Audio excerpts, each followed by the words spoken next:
అందరికి నమస్కారం. ఈ వీడియోలో మీకు అవుట్ స్వింగ్ ఎలా వేయాలి అనే దాని గురించి అయితే చెప్తాను. అయితే ఈ వీడియో పూర్తిగా చూసిన తర్వాత నువ్వు అవుట్ స్వింగ్లో ఎక్స్పర్ట్ అవడం మాత్రం ఖాయం. దానికైతే నేను పూచి. మరి అయితే ఫస్ట్ నువ్వు అవుట్ స్వింగ్ నేర్చుకునే ముందు అవుట్ స్వింగ్ అసలు ఎందుకు వేయాలి అనేది తెలుసుకో. ఫస్ట్ అవుట్ స్వింగ్ ఎందుకు వేయాలి అంటే నీకు ఆపోజిట్లో వచ్చే బ్యాట్స్మెన్, వాడి క్లాసికల్ బ్యాట్స్మెన్ అవని, హిట్టింగ్ బ్యాట్స్మెన్ అవని, ఎవడైనా కానీ వాడు నెట్స్లో ఎన్నో బాల్స్ ప్రాక్టీస్ చేసి వస్తాడు, ఎన్నో బాల్స్ నాకింగ్ చేసి వస్తాడు. మరి అలాంటి బ్యాట్స్మెన్కి ఒక వే ఆఫ్ గేమ్ అనేది అలవాటు అయి ఉంటుంది. అలాంటి బ్యాట్స్మెన్ని అవుట్ చేయాలంటే అవన్నీ నువ్వు కట్ చేయాలి వాడి దగ్గర నుంచి.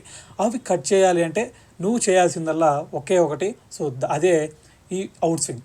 సో ఈ అవుట్ స్వింగ్ అనే ఒక వెపన్ నీ దగ్గర ఉంటే వాడిని అక్కడతో వాడిని అవుట్ చేయొచ్చు. మరి అలాంటి బ్యాట్స్మెన్కి వాడి వికెట్ నీకు తొందరగా రావాలన్నా, లేదంటే అలాంటి బ్యాట్స్మెన్కి నువ్వు ఇది పోపెచ్చాలి అన్నా, అలాంటి బ్యాట్స్మెన్కి నువ్వు ఒక నైట్ మేర్గా మారాలన్నా ఖచ్చితంగా నువ్వు ఈరోజు అవుట్ స్వింగ్ నేర్చుకొని తీరాల్సిందే. మరి అవుట్ స్వింగ్ నేర్చుకోవాలి అంటే ఎటువంటి ఫ్యాక్టర్స్ ఇన్ఫ్లుయెన్స్ చేస్తాయి అనేది ఫస్ట్ నువ్వు తెలుసుకో. అవుట్ స్వింగ్ వేయాలంటే ఫస్ట్ ఫ్యాక్టర్ నీకు వచ్చేది ఏంటంటే పిచ్. పిచ్ ఎలాంటి పిచ్ ఉంది అనేది ఫస్ట్ చూడు. గ్రౌండ్లోకి వెళ్ళిన తర్వాత ఏదో కాలక్షేపం చేయటం కాదు. నువ్వు ఒక బౌలర్ అయితే పిచ్ ఎలా ఉంది అనేది తెలుసుకో. గ్రాసీ పిచ్ కనుక అయిందంటే ఆ రోజు ఇక డౌట్ లేదు, ఆ రోజు నువ్వు ఖచ్చితంగా ఇది పోపియొచ్చు బ్యాట్స్మెన్కి. గ్రాసీ పిచ్ కనుక అయిందంటే ఆ రోజు నువ్వు వాడికి నైట్ మేరగా అయ్యే ఛాన్సెస్ 99% ఉంటాయి. సో అయితే మరి గ్రాసీ పిచ్ అయిందంటే యూజ్ ఏంది? గ్రాసీ పిచ్ అయిందంటే బాల్ ఈజీగా స్కిడ్ అయింది, దాని తర్వాత ఈజీగా పేస్ అయింది, దాని తర్వాత ఈజీగా స్వింగ్ అయింది. ఈ మూడు చాలు ఎటువంటి బౌలర్కైనా వికెట్ తీయాలి అంటే. మరి అలాంటి ఫేవరబుల్ కండిషన్స్ ఉండే. మరి దాని తర్వాత మరి బాల్ని నువ్వు ఎలా వేయాలి అవన్నీ ఉంటే సరిపోదు. నీ దగ్గర దమ్ము ఉండాలి.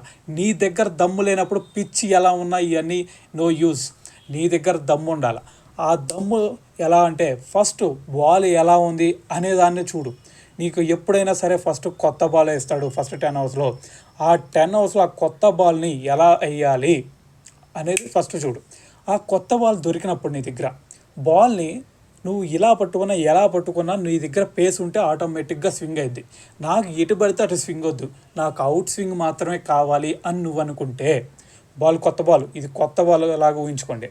కొత్త బాల్ని కొంచెం ఫస్ట్ స్లిప్లోకి తిప్పి ఈ గ్రిప్ థర్డ్ ఫ్యాక్టర్. ఇది గ్రిప్ ఎలా పట్టుకుంటున్నావు అనేది మెయిన్ ఇంపార్టెంట్ ఇక్కడ. సో గ్రిప్ ఇది ఉంది కదా, 2 థ్రెడ్స్ ఉన్నాయి కదా, ఈ 2 థ్రెడ్స్ మీద మాత్రమే పెట్టు. సో కొంతమంది చెప్తారు ఇక్కడ ఒక వేలు పెట్టి ఇక్కడ ఒక వేలు పెట్టావంటే నీకు ఇంకా ఎక్కువగా పడిద్ది స్వింగర్ అని చెప్పేసి కొంతమంది చెప్తారు. అవన్నీ ట్రాష్. అవన్నీ నమ్ముకున్నారంటే నీ బౌలింగ్ని పిచ్చి కుక్కను కొట్టినట్టు కొడతాడు బ్యాట్స్మెన్. సో ఇవన్నీ గుర్తుపెట్టుకో. సో నీ బౌలింగ్ పిచ్చి కుక్కను కొట్టినట్టు కొట్టాలా, లేదంటే నువ్వే వాడికి ఒక నైట్ మేర్గా మారాలా అనేది నీ మీద డిపెండ్ అయి ఉంటుంది. సో కాబట్టి ఇది గ్రిప్ ఎలా పట్టుకున్నావు ఫస్ట్ చూడు. గ్రిప్ కొంచెం బాల్ని ఫస్ట్ స్లిప్ తిప్పి 2 థ్రెడ్స్ మీద ఇక్కడ ఫింగర్స్ పెట్టి వేసేటప్పుడు కొంచెం అవేగా అలాగని చెప్పేసి ఫుల్గా అవేగా వేసావంటే నీకు ఏ స్వింగు రాదు. కాబట్టి కొంచెం అవేగా బాల్ వేస్తే నీకు స్వింగ్ వచ్చింది. దాని తర్వాత మరి ఇవన్నీ పాటించాం కానీ నాకు స్వింగ్ పడలేదని మీలో కొంతమంది అడగవచ్చు. సో దానికి ఇంకో రీజన్ ఏంటి అంటే అక్కడ మీరు బాల్ ఎక్కడ వేస్తున్నారు అనేది కూడా మెయిన్ ఇంపార్టెంట్. మీరు కనుక షార్ట్ బాల్ వేసినా, లేదంటే యార్కర్ బాల్ వేసినా, లేదంటే ఫుల్ టాస్ వేసినా వీటి ఏటికి కూడా మీకు వికెట్ అయితే రాదు, దాని తర్వాత స్వింగ్ కూడా రాదు. మరి కాబట్టి మీరు చేయాల్సిందల్లా ఏంటి అంటే బాల్ని ఎక్కడ పేస్ చేయాలి అనేది మీరు తెలుసుకోవాలి. బాల్ని గుడ్ లెంత్లో కనుక వేసి ఇవన్నీ పాటిస్తే ఖచ్చితంగా నీకు 99% నీకు అవుట్ స్వింగ్ అయింది. దానివల్ల మీరు వాడిని ఎవడైతే బ్యాట్స్మెన్ వచ్చాడో ఎంతో ప్రాక్టీస్ చేసి వస్తాడు బ్యాట్స్మెన్. సో వాడి ప్రాక్టీస్ నుంచి కట్ చేసేసి వాడిని ఒక స్లిప్లో క్యాచ్కి అయితే దొరికేయచ్చు. నువ్వు స్లిప్లో క్యాచ్ కాకపోయినా కొంచెం పాయింట్లో అయినా క్యాచ్ వచ్చింది. ఖచ్చితంగా నీ ఫీల్డింగ్ పొజిషన్ కూడా సెట్ చేసుకో. వాడిని పాయింట్లో పెట్టుకో, దాని తర్వాత ఒక 2 స్లిప్పర్స్ని పెట్టుకో. సో వాళ్ళ ముగ్గురు మధ్యలోనే ఈ క్యాచ్ అయితే వెళ్ళిద్ది. సో ఖచ్చితంగా వాడిని ఈజీగా అవుట్ చేయొచ్చు. నువ్వు ఒక క్రికెటర్ అవ్వాలి అనుకుంటే ఖచ్చితంగా ఇటువంటి టిప్స్ మాత్రం నువ్వు నేర్చుకోవాల్సిందే. సో కాబట్టి ఇటువంటి టిప్స్ నేర్చుకున్న తర్వాత ఇవి ఇంప్లిమెంట్ చేయాలా.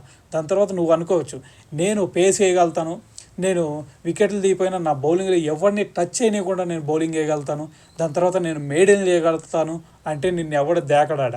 నువ్వు మెయిన్గా తీయాల్సింది ఇవన్నీ ఉన్నా కూడా నీలాంటి బౌలర్స్ చాలామంది ఉంటారు. కానీ నువ్వు వికెట్స్ తీస్తే మాత్రమే నువ్వు ఒక ఎక్స్ట్రాడినరీ బౌలర్గా అయితే నిన్ను చూస్తాడు. సో నిన్ను సెలెక్ట్ చేయాలి అన్నా కానీ నువ్వు వికెట్లు తీసి మాట్లాడు, అప్పుడు మాత్రం నిన్ను సెలెక్ట్ చేస్తాడు. సో అవన్నీ లేకుండా నేను ఇసిరిసిరి నువ్వుతా అంటే ఎవడో నిన్ను పట్టించుకోడు, బయటకు పంపించేస్తారు. సో కాబట్టి ఈ అవుట్ స్వింగ్ ఈరోజు నేర్చుకో. దాని తర్వాత ఇంకా ఈ అవుట్ స్వింగ్ మీద ఇంకా ఏదన్నా డౌట్స్ ఉంటే కామెంట్లో అయితే అడుగు. దాని తర్వాత మీకు రివర్సింగ్ ఎలా వేయాలి అనేది మాత్రం నెక్స్ట్ వీడియోలో అయితే చెప్తాను.